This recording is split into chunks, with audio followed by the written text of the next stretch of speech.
What is going on, Big Blue Nation? You've arrived at the UK Superfan channel, and I'm your host, Will Turpin. And in today, what we're going to do is just kind of give you a little intro to this channel. This is something that I've been extremely excited about the launch of for the last several months, and something I really wanted to do for the last several years, and it's finally come to fruition.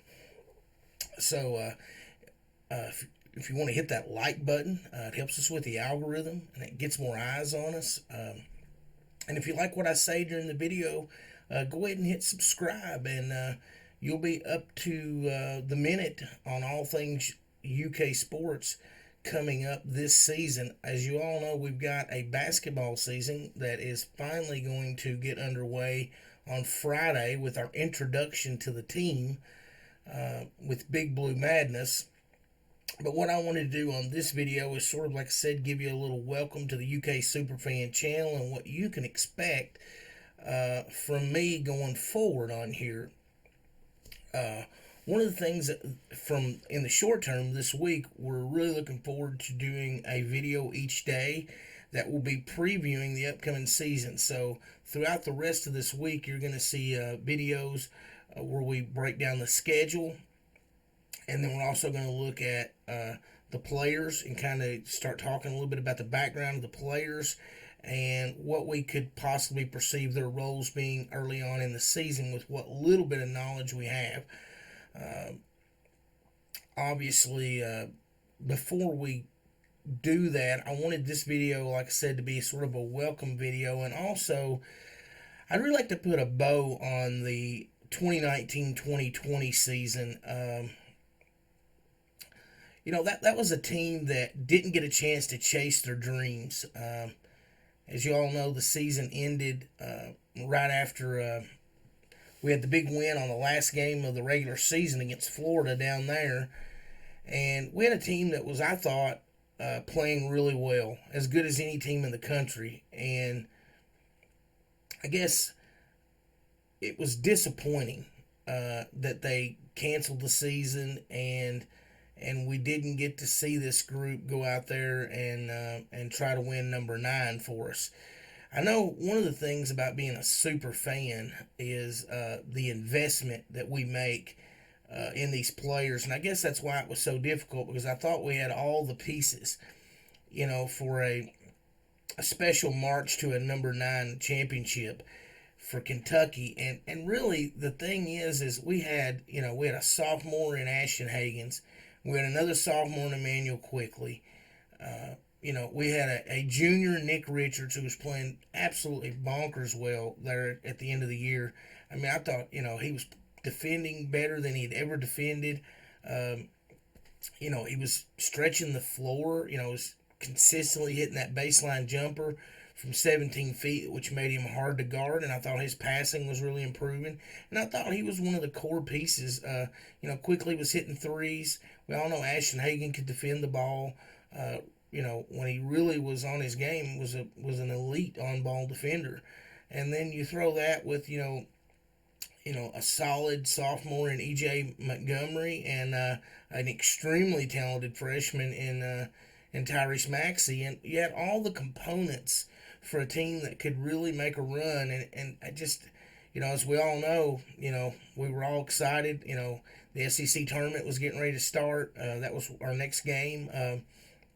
The players had already went down to Nashville and were there Wednesday. And then, of course, the next day all of our lives changed. And that tournament got canceled, and really everything got canceled for the several months, after that. It was a life-changing experience for all of us. And it was just sad because, I know as a super fan, that end of the season, it takes several days to get over, and sometimes several weeks. And in the case of like some losses, like the Wisconsin loss from a few years ago, that thing still eats at me. There's times where I start thinking about that team and that season, and it still bugs me. But even on a typical season, it takes me a few days to unpack my emotions after the season's over and we've had that loss, or even in 2012 when we won the title. I mean, it was tears of joy. I mean, I celebrated the whole summer. I felt like, I was so proud and so happy for that team, and so happy for Coach Cal. And it was a special time in my life. That championship season was, but every season is special to me, and I think a lot of you as well, because we invest a lot. We get to know these players, um, and we develop a real sense of pride. When if we have a game on the road or something, or even at home where we get a bunch of bad calls and we lose, I may go to work the next day, or wherever, be around somebody the next day, and maybe not be in the greatest of moods. Just being real about it. You know, we attach sometimes our emotions to what's going on with the team. And when they're happy, we're happy. And when they're sad, we're sad sometimes. And I guess that's part of being a super fan. And like last season, not having that closure and not getting to see that team chase their dreams, it's ultimately, I'm going to have to get over it, because it's the reality is that here in just a few days, that team is finally going to get to have their NBA draft, and they're going to get to move on. And I'm gonna have to finally get over it and really turn that switch off that I never turned off. When it all ended, usually it takes me a few days, but I turn the switch off. And what usually helps me a tremendous amount is the weekend after the Final Four is the Masters. So I have that. If we make it to the Final Four, it's a quick turnaround. And the very next week, I'm focusing on the Masters. Or if we get beat the weekend before that, in the Elite Eight, that gives me a couple of weeks to kind of, get my emotions and get through unpack it all. And then golf starts, and, I kind of can switch gears a little bit. But that team didn't get its chance to chase their dreams, and I just wanted to acknowledge those guys. Emmanuel Quickly is one of my favorite players to ever play here. I really love that team. And the other point I guess I wanted to hit on was over the weekend we found out that Matthew Mitchell was going to be resigning as the UK women's head basketball coach.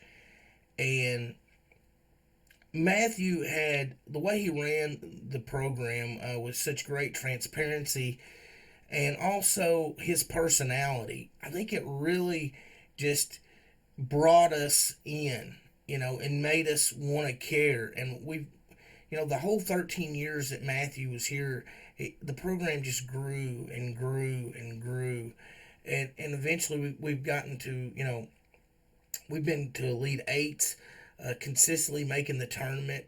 Matthew won over 300 games here, was the all-time leading, our winningest coach in our female basketball history.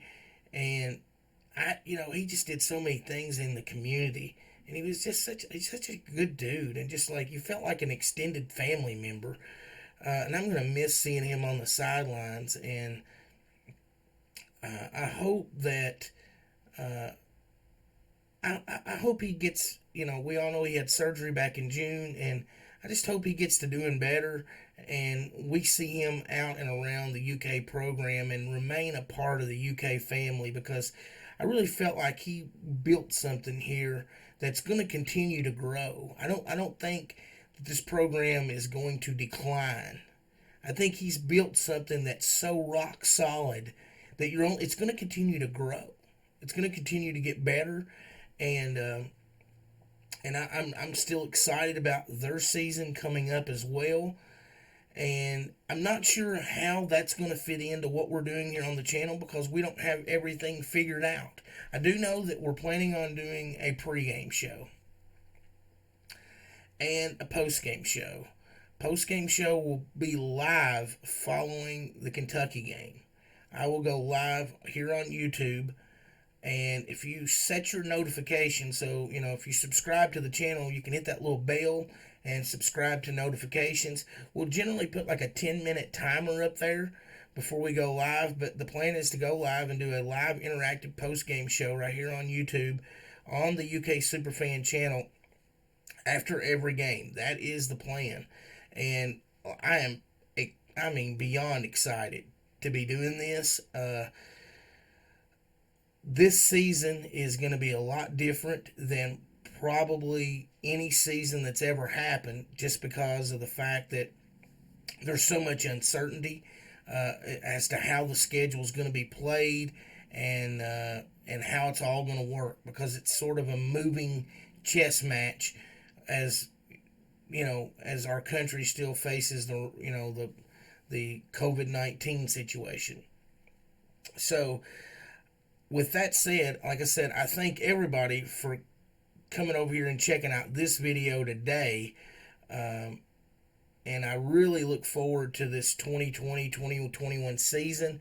Like I said, if you set your notifications on YouTube there, when you hit that little bell, it will let you know when we're going live, and also when a new video is posted. And over the next few days, we will be posting videos where we break down the schedule, and we will break down the players, a little bit of what we know about them and kind of how possibly they may fit together on this. And I just look forward to interacting with all of you. There's also going to be a live stream before the start of the season. That date and time has not been decided on as of yet, but there will be one live stream before that first one, which is the first one is the first live stream will be the November 25th. That's the Moorhead game.